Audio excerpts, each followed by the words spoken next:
ময়দানে যারা হাত তুলেছে আল্লাহ, অনেকের আব্বা নাই, অনেকের আবার মাও নাই, অনেকে আবার কে জানি আছে এতিম। আজকে কতদিন হয়ে গেল একটা আব্বা কয়া ডাকতে পারে না। আজকে কতদিন হয়ে গেল একটা মা কয়া ডাকতে পারে না। নিজের কান্দে করিয়া হায় রে ওই বাবা, যেই বাবা ফজরের সময় মাঠে গেছে, আবার বাবা সন্ধ্যার সময় আসে, সারাটা দিন শ্রম দেয়।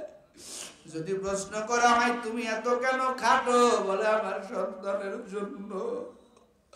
যেই বাবা একটা ভালো পোশাক পরে না রে যুবক, রোগ হইলে ভালো একটা ট্রিটমেন্ট নেয় না, সন্তানের লেখাপড়ার খরচ চালানো লাগবে।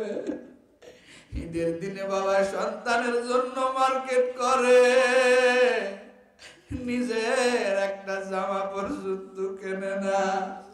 ওরে এখানে কোন যুবক জানি আছে, কোন বাবা জানি আছে রে, এই বাবারে চিরতরের জন্য কোলে করে কবরে নামায়া দিছে। কোন সন্তান জানি আছে, আর জনম দুঃখিনী মারে কবরে নামায়া দিছে। আল্লাহ গো, ওই মা বাবার কবরখানা তুমি জান্নাতের বাগান বানাও দাও। আয় আল্লাহ, যাদের আব্বা আম্মা বেঁচে আছে আল্লাহ হায়াতে তয়্যবা দান করো। আয় আল্লাহ, নবীর খাঁটি আশিক বানায় দাও। যারা অসুস্থ আছে শেফা দান করো আল্লাহ। এই এলাকার যত প্রবাসী আছে প্রত্যেককে কবুল করে নাও আল্লাহ।